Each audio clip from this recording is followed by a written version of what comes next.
American homeowners spend $300 building a backyard pond, then watch birds fly past it because the water sits empty of native plant life. Not because anyone did anything wrong, simply because nobody ever showed which native aquatics pull birds toward water, instead of away. These 22 native pond plants turn an ordinary backyard water feature into a documented bird magnet across every season. And the one at number 22, that is the one most Americans already have, and birds avoid it. Somewhere in this video is the story of a grandfather in Virginia whose pond sat silent for years until one plant brought a heron in 11 days. Before plant number 1. Drop your state in the comments. Your USDA zone changes which performs best. Plant number 1, pickerelweed.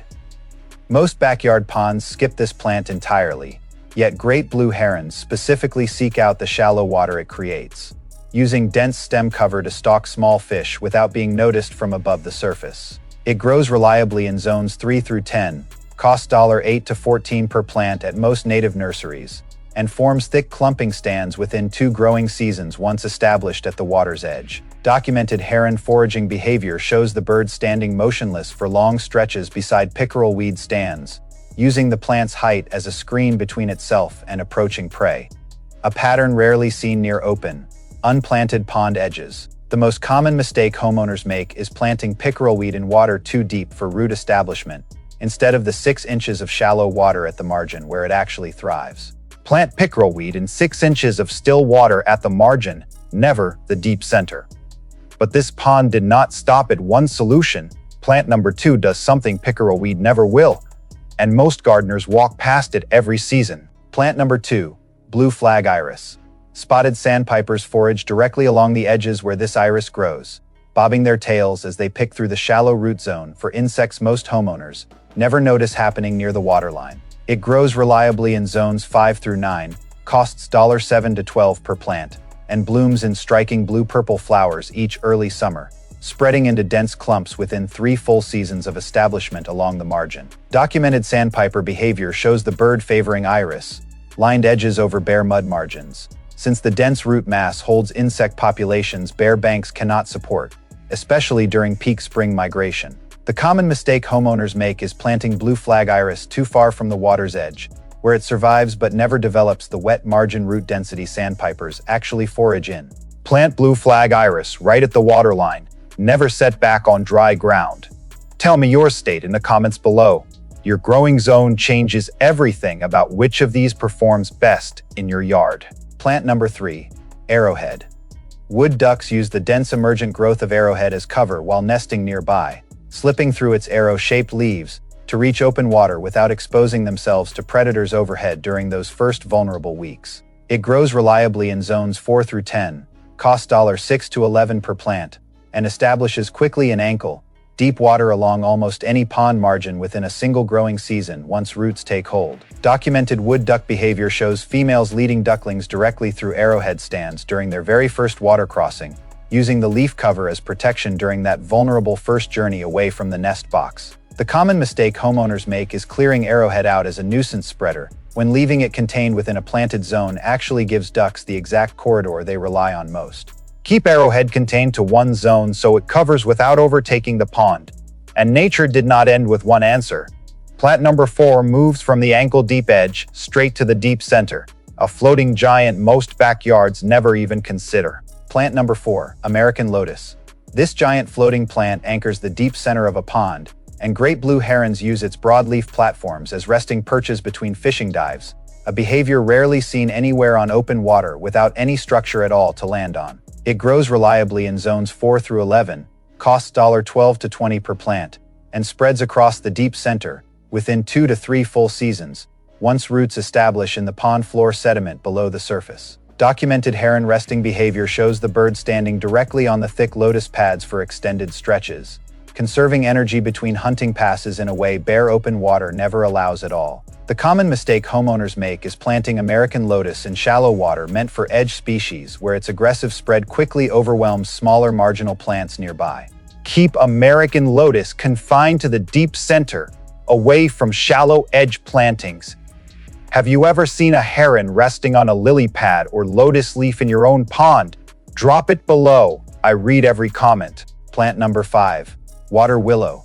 Green herons stalk prey directly through water willow's dense underwater root mass, using the tangled structure to corner small fish in water too shallow for the fish to escape easily during low-light hunting hours each morning. It grows reliably in zones 5 through 9, costs $7 to $13 per plant, and spreads along moving water edges and still pond margins alike within a single growing season once roots fully establish. Documented green heron hunting behavior shows the bird wading directly into water willow stands rather than hunting open water, since the root structure concentrates prey into a smaller, more catchable area near the surface. The common mistake homeowners make is planting water willow in completely still water only, missing its even stronger performance along any area with light current or seasonal flow.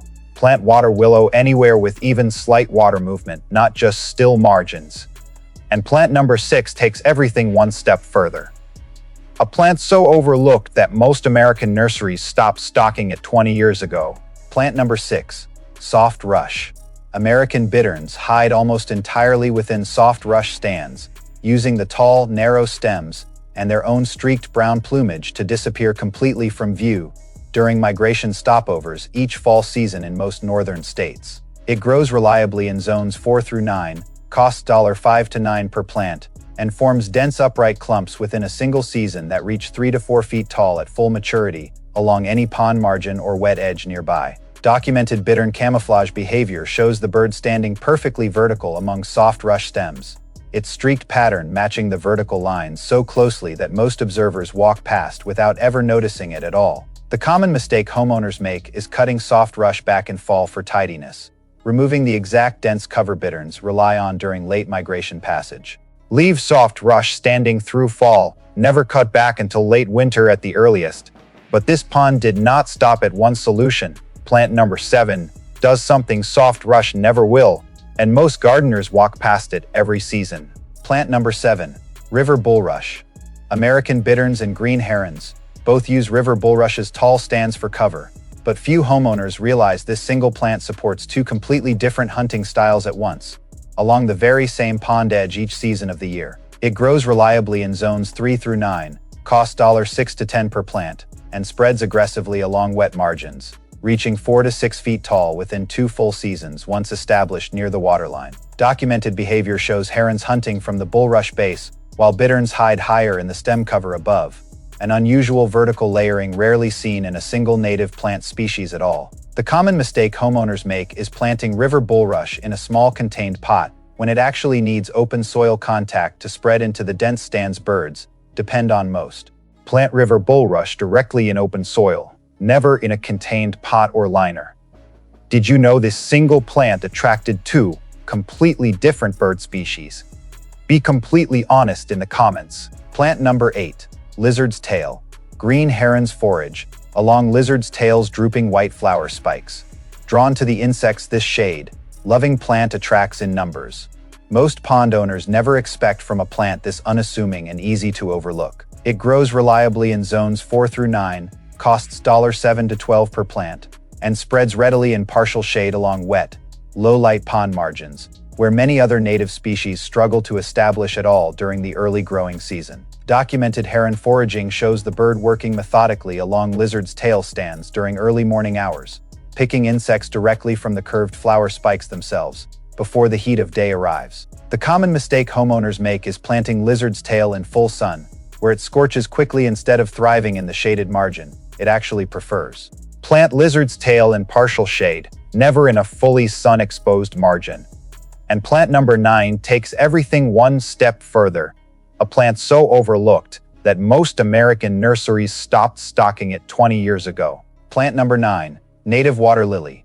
Spotted sandpipers use the broad floating leaves as a resting platform between foraging passes, a behavior almost identical to the heron resting pattern, but on a much smaller, lighter scale entirely along the open water surface. It grows reliably in zones 3 through 11, costs $10 to $18 per plant, and spreads across open water within 2 full seasons, anchoring directly into pond floor sediment beneath several feet of water once established. Documented sandpiper behavior shows the bird briefly landing on lily pads mid-foraging run, a quick pause that bare open water simply cannot provide anywhere along the entire route. The common mistake homeowners make is planting native water lily too close to fountain or filter equipment, where constant water movement weakens the leaves significantly over time. Keep native water lily away from fountains and filters in still open water only. But nature did not end with one answer. Plant number 10 attracts something entirely different, and most backyards are missing it completely. Plant number 10, blue vervain. This tall purple, spiked perennial draws insect activity right at the pond's edge. Feeding the same insect population every wading bird on this entire list depends on throughout the warm season from June through August each year.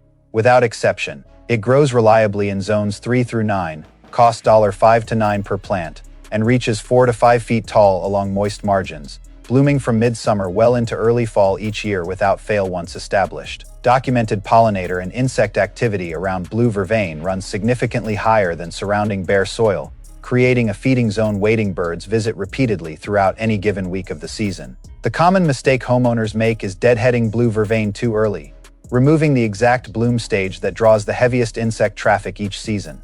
Let blue vervain bloom fully before any deadheading or seasonal cleanup. Tell me your state in the comments below. Your growing zone changes everything about which of these performs best in your yard. Plant number 11, cardinal flower. While most American gardeners plant this for hummingbirds alone, spotted sandpipers also forage along its wet base, drawn by the same moist soil insects.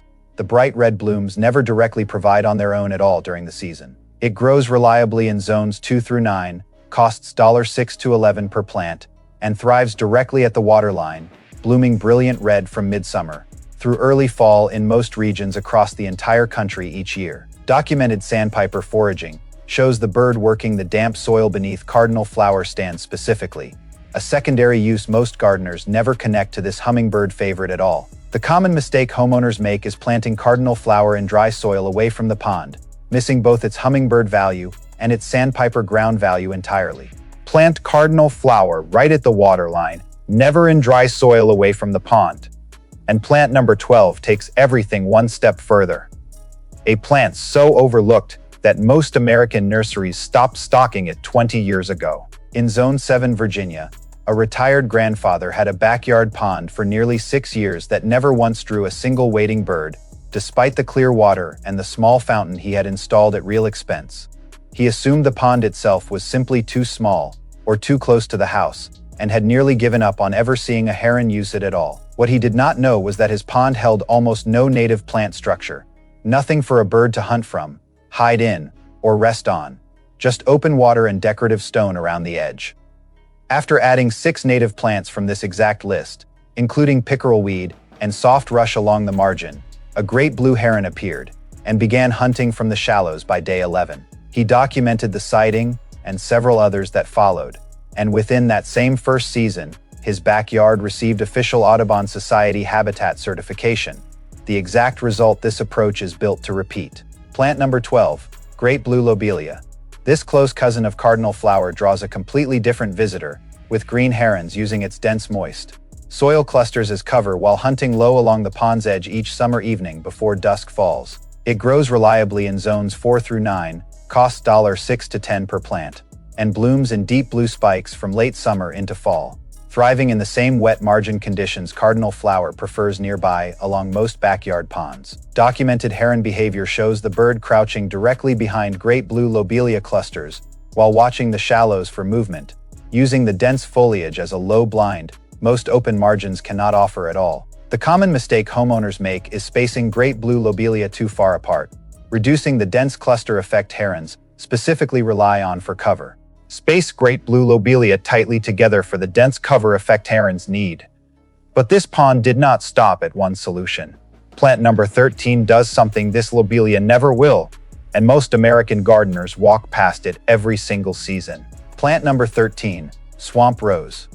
Wood ducks use swamp rose's thorny tangle as a nesting deterrent against predators, choosing nest sites near it specifically because raccoons and other climbers avoid the dense thorn branches entirely most of the year round in every region. It grows reliably in zones 4 through 9, costs $10 to $16 per plant, and reaches 6 to 8 feet tall along pond margins, blooming pale pink each early summer in a single dramatic flush that lasts several full weeks. Documented wood duck nest site selection shows a clear preference for areas within sight of swamp rose thickets, treating the thorny barrier as a measurable layer of predator protection close by. The common mistake homeowners make is pruning swamp rose hard each spring, removing the exact thorny density that gives nesting ducks their protective edge. Leave swamp rose unpruned each spring to preserve its full predator-blocking density. Have you ever seen a wood duck nest near a thorny shrub in your own yard? Drop it below. I read every comment. Plant number 14, buttonbush.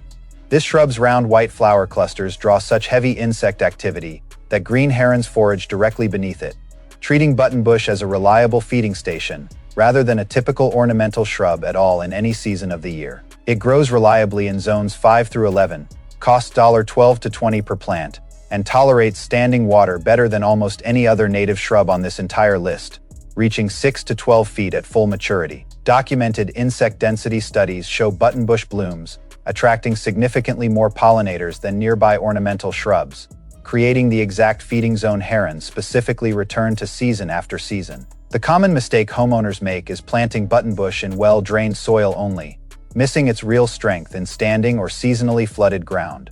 Plant buttonbush in standing or seasonally wet ground, not well-drained upland soil. And nature did not end with one answer. Plant number 15 rises from an insect magnet shrub into a true flower tower, visible from across the entire yard. Plant number 15, swamp milkweed. While most gardeners know milkweed for monarchs alone, its tall pink flower clusters at the pond's edge draw heavy insect activity that wading birds forage directly around throughout the entire summer season each year without exception at all, in most climates. It grows reliably in zones 3 through 9, costs $6 to $10 per plant, and reaches 3 to 4 feet tall along moist margins, blooming bright pink from midsummer through early fall each year without fail. Documented foraging behavior shows wading birds working the base of swamp milkweed stands for insects drawn to the bloom, a secondary value almost never mentioned alongside its well-known monarch reputation. The common mistake homeowners make is planting swamp milkweed in dry garden beds, missing its real performance directly at the water's edge. Plant swamp milkweed directly at the pond margin, not in a dry upland garden bed. But this pond did not stop at one solution. Plant number 16 does something this milkweed never will, and most American gardeners walk past it every single season. Plant number 16, marsh marigold. This early blooming yellow flower opens before almost anything else along the pond edge, drawing the very first insect activity spotted sandpipers feed on after returning from a long winter migration each spring season without fail every year. It grows reliably in zones 3 through 7, costs $7 to $12 per plant, and blooms bright yellow in early spring, often appearing while snow still lingers nearby in colder northern regions across most of the country. Documented sandpiper return timing lines up closely with marsh marigold's early bloom window, giving returning migrants one of the first reliable insect sources of the entire season each year. Worth noting plainly, marsh marigold struggles badly south of Zone 7, and homeowners in warmer climates should expect poor performance regardless of care given. Plant marsh marigold only if you live in Zone 7 or colder for real results. Did you know this early bloomer attracted sandpipers before any other plant on this list? Be completely honest in the comments. Plant number 17, water smartweed.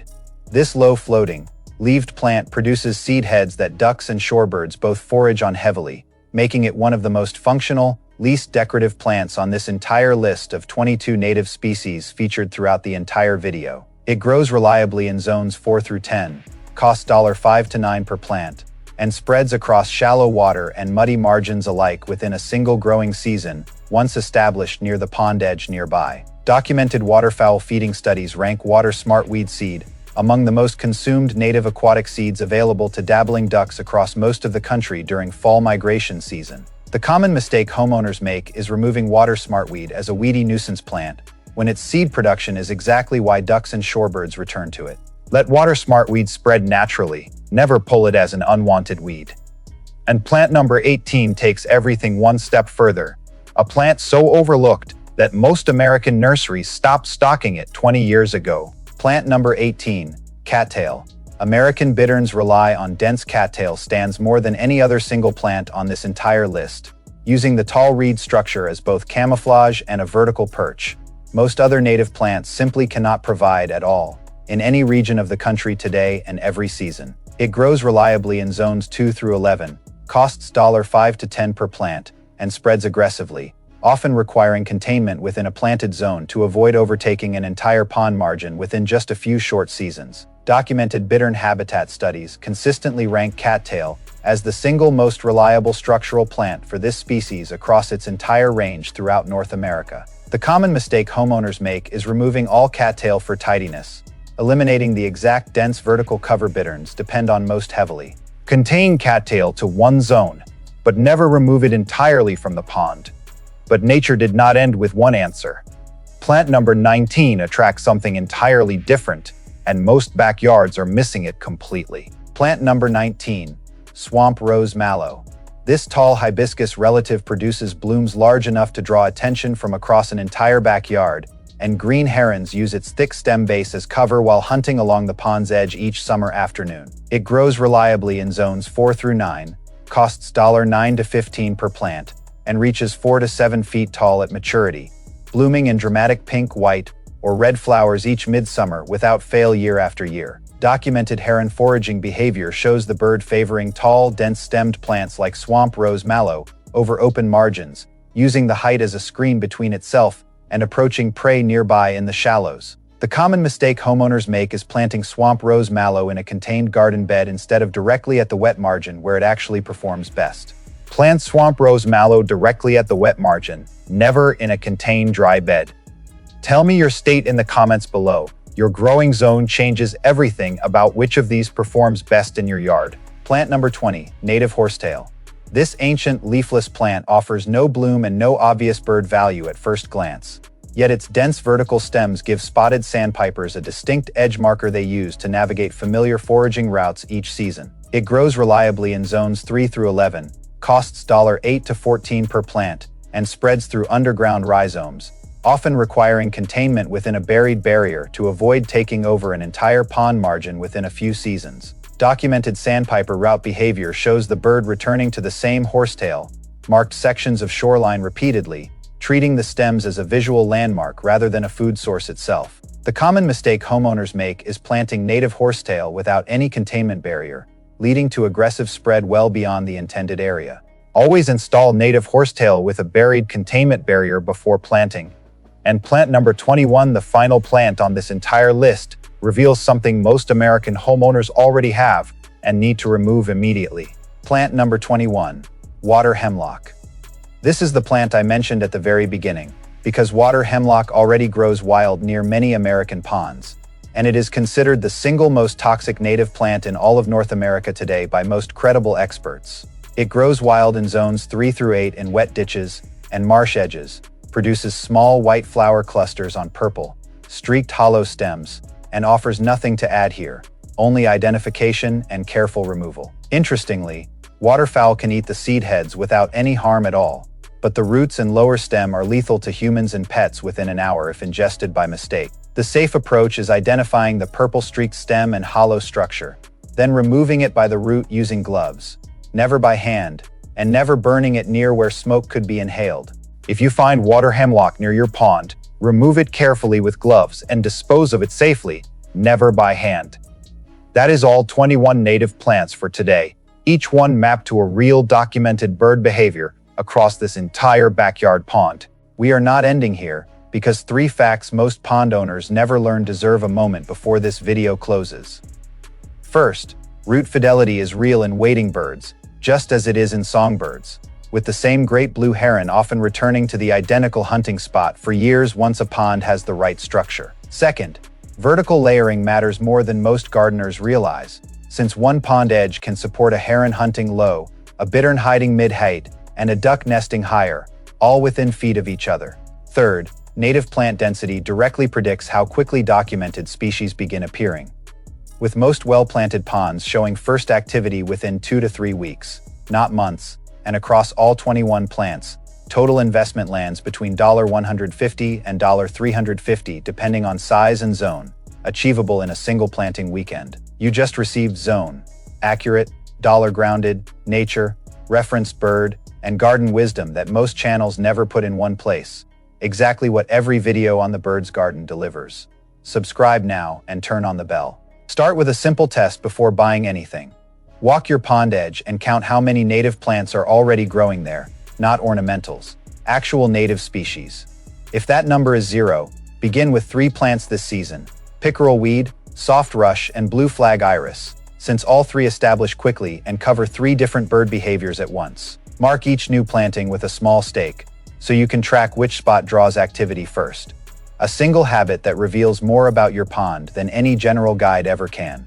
In Zone 3 through 6, plant these 3 in early spring once the threat of hard frost has passed for the season. In Zone 7 through 11, fall planting works just as well, sometimes establishing roots even faster than a spring start. If after 1 full season you see 0 activity at any of the 3 test plants, the honest conclusion is your water depth or sun exposure needs adjustment first. 21 native plants, 6 documented bird species, and 1 backyard pond that does not need to sit silent for another single season of its entire life from this point forward starting today. Every week without these plants is another week your pond stays empty, while the exact birds it could attract pass overhead towards someone else's water instead of yours. Subscribe to The Bird's Garden. Every week we put bird and garden knowledge in your hands that most gardeners spend years learning the hard way entirely on their own, season after season without fail. Comment your state and growing zone below, then plant your first 3 from this list this week, and let a real bird tell you whether it worked.